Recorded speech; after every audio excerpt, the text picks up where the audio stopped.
ফাঁকা জায়গাটা, রাত্রেবেলা ইটস লুকিং।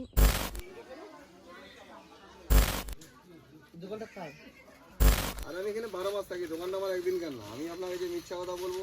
আপনাদের কি এটা কি ওয়ার্কশপ? আমি আপনাকে বেশি করে করে দিচ্ছি, বুঝেছো?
আমার সব থেকে ইন্টারেস্টিং লেগেছে কোনটা জানো? এই পুচকেটাকে দেখো। এই পুচকেটাকে প্রথম থেকে দেখছি, যখন থেকে রেডি হচ্ছিল তখন থেকে সবার আগেই যেন ও দাঁড়িয়েছিল যে কিভাবে নাচাটা স্টার্ট করবে। অনেকক্ষণ ধরে বেশ ওকে ফলো করছিলাম যে সবার সাথে, বড়দের সাথে স্টেপ মিলিয়ে মিলিয়ে এত কঠিন ডান্সটা ও তো করার চেষ্টা করছে বেচারা। খুব সুন্দর লাগছিল। এই শুরু হলো আমাদের অনুষ্ঠান, সান্ধ্যানুষ্ঠান যাকে বলে, খুব সুন্দর লাগলো।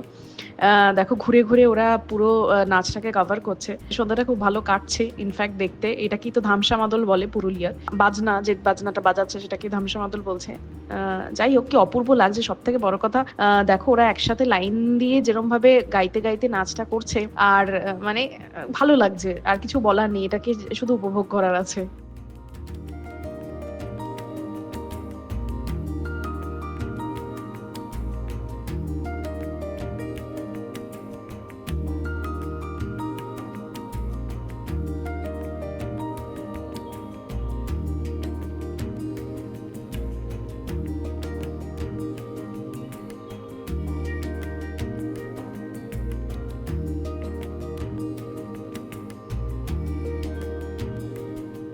না, অনেকক্ষণ ধরে আমাদের বসে থাকতে দেখেছে চেয়ারে ওনারা, তাই জন্য এবার কি করেছে, জোরে নিয়ে এসছে ওনাদের সাথে নাচার জন্য। ভারী এই নাচ কি আর এখন আমি নাচতে পারি? যাই হোক, দেখে প্রথমে বলবো না যে খুব একটা কঠিন লেগেছিল, কিন্তু যখন এইবার নাচটা শুরু হলো, যেরম ভাবে একবার বসছে একবার উঠছে, বসছে উঠছে, হ্যাটস অফ টু দেম। বাপ রে বাপ, প্রচন্ড কঠিন লেগেছে আমার নাচতে, আমি বলতে একটুকু দ্বিধা করি না। কিন্তু যাই হোক, অল ওভার খুব মজা হয়েছে সব থেকে বড় কথা। কারণ এরকম একটা নতুন এক্সপিরিয়েন্স হয়েছে, একটা নতুন নাচ, একটা নতুন শিল্পের সাথে আমার এক্সপিরিয়েন্স হলো। চেষ্টা করেছিলাম ওদের সাথে তাল মেলাতে, হয়তো 1% পেরেছি, বাট বাকিটা পারিনি। কিন্তু অল ওভার খুব সুন্দর একটা এক্সপিরিয়েন্স ছিল। আর বেশ কঠিন নাচটা, আমার বলতে মানে বারবারই বলতে চাই, আমি নাচটা প্রচন্ড কঠিন। যতটা না সোজা ভেবেছিলাম ততটা সোজা নয় নাচটা। যাই হোক, দেখো কেমন লাগে, কেমন নাচলাম আমরাও।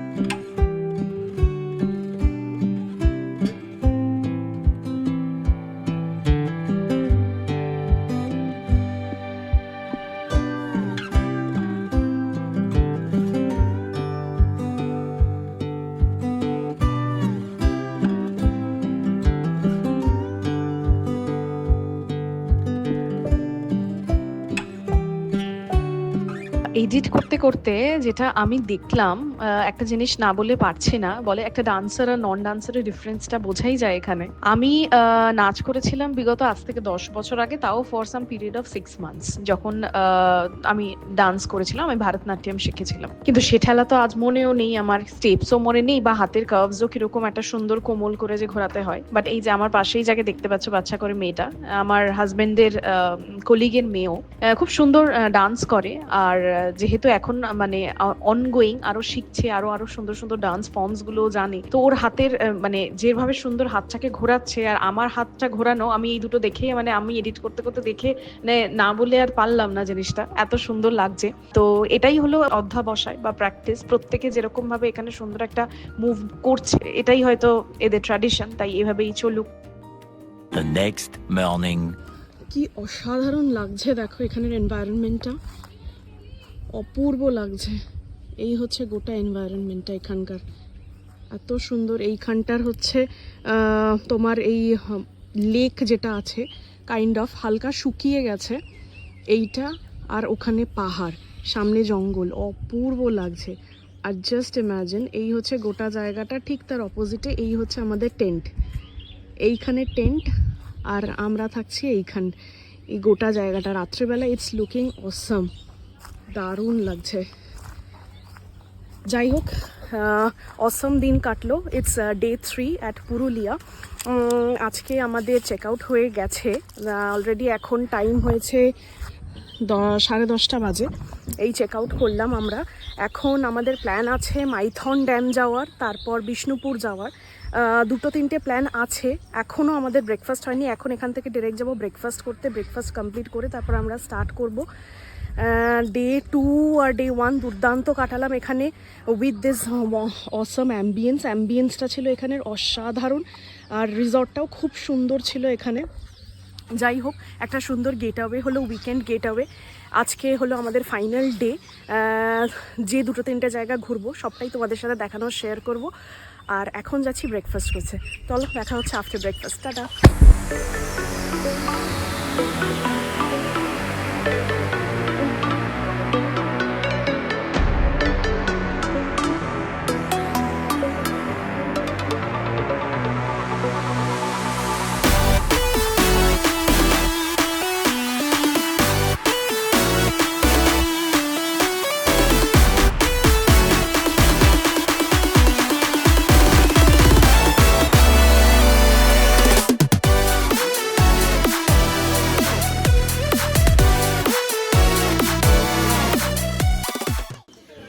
চলো, চলে এসছে আমাদের ফাইনাল ডেস্টিনেশন জয়চণ্ডী মাতার মন্দিরে।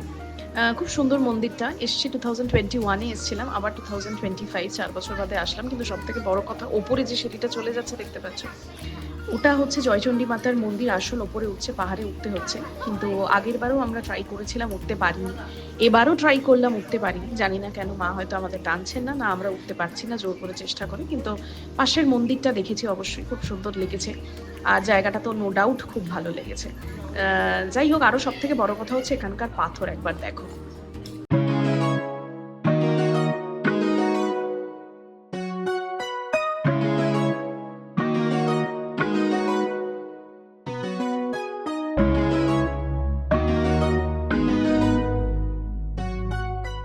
সিমেন্টিং করা। দোকানটা কার? কই? ওই তো, এই যে এখানে কে আছে?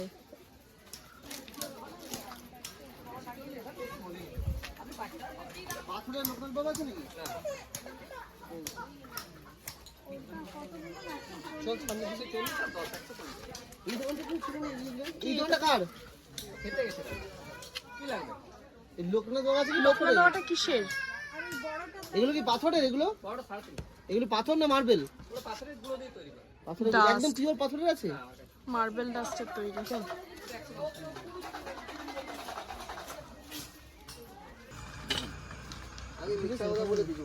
দেখতে ভালো লাগছে। এটা কত নেবেন বলুন? ফাইনাল 2032 টাকা দেন। না না না, 2500 দেবো ম্যাক্সিমাম। হ্যাঁ 2500 বলুন, তাহলে আমি করছি। আরে 1800 টাকা দেন। না না, 2500 বেশি হয়ে গেল। 2000 ভাবছিলাম, সেখানে 2500। এই যে অবশেষে এদিক ওদিক ঘুরে ঘুরে সেই ফাইনালি আমার বহু প্রতীক্ষিত জিনিস লোকনাথ বাবা তাকে আমি ঘরে আনতে পেরেছি। এই যে দেখো, এনাকেই আমি নিলাম, এনার কাছ থেকেই নিয়েছি আমি লোকনাথ বাবাকে। অনেক দিনের ইচ্ছা ছিল আসলে, খুব ছোট থেকে লোকনাথ বাবা আমাদের বাড়িতে পূজিত হয়। মা আমার জন্যই শুরু করেছিল বাড়িতে। এবার তার থেকে আমাদের প্রত্যেকেরই মনে একটা ছোটখাটো খুব বিশ্বাস এসে গেছে লোকনাথ বাবাকে নিয়ে। তো সেই জন্য অনেক দিনের ইচ্ছা ছিল, যখন আমার নিজের সংসার হবে তখন আমি একটা লোকনাথ বাবা রাখবো আমার ঘরে, প্রতিষ্ঠা করবো ওনাকে। তো যাই হোক, আসছেন না করে করে লাস্টে ওনার বাবাকে আনতে পেরেছি ঘরে, আর এনার থেকেই নিয়েছি। ভালো লাগলে এই সেই দাম দর চলছে। ফাইনালি আমরা 2500 টাকায় পেয়েছি, নিতে পেরেছি লোকনাথ বাবাকে নিয়ে আমরা এখন বাড়িতে প্রতিষ্ঠা। আচ্ছা, এখানে 12 মাসই থাকে। ও আমার নাম মানে এখানে আপনি হোয়াটসঅ্যাপ করলে আপনি পেয়ে যাবেন, বুঝছেন? তাই? হ্যাঁ, কেউ যদি দূর থেকে আপনার থেকে জিনিসপত্র কিনতে চায় হ্যাঁ, সেটা পারবে আপনি কিনতে? আমি অনলাইনে পাঠিয়ে দেবো, কোনো অসুবিধা নেই। তাই? হ্যাঁ, হ্যাঁ, আচ্ছা আচ্ছা, বাহ। আমি মিথ্যা কথা বলবো কেন বলুন? দাদা আপনি 2500 করবেন না, 2551 টাকা দেন না, দেখুন আমি আপনাকে ছোট ভাই হিসাবে বলছি। বুঝা যায় মিলি ভাই, হুম এটা খালি করে ঝেড়ে নেবেন। হ্যাঁ, হুম আমি আপনাকে বেশি করে করে দিচ্ছি, বুঝেছি? হুম। কি আপনার অনেকগুলো কাটি দেবো। হ্যাঁ, হ্যাঁ, আমি কাঠি যেন ভালো করে ঢোকে সেই হ্যাঁ, মতন করে। এই যে দেখুন না দিদি ভাই, আপনি দেখলেন আচ্ছা, হ্যাঁ ঠিক আছে। আমার নিজের হাতের জিনিসগুলো আমি আপনাকে তো বলছি, আমি বলতাম কি হুম এই যে দিদির ভাবে আমি হিসাবে দিচ্ছি, বুঝেছেন? হুম। দাদা ভাইকে একটা ভালোবাসা হতো, কোনদিন যদি আপনি এখানে আসেন। Hey guys, welcome back to my channel. জানি very sorry to all of you. আমি লাস্ট ব্লগ আপলোড করেছিলাম 3rd of April, আর আজকে 25th of May আমি again ব্লগ আপলোড করলাম।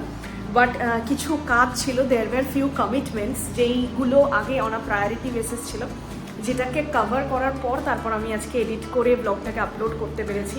So I am very sorry for that. এরপর থেকে obviously আমি consistency maintain করার চেষ্টা করব। ফার্স্ট একটু ডিফিকাল্ট হয় সব কিছু মেনটেন করার, but nothing to complain about.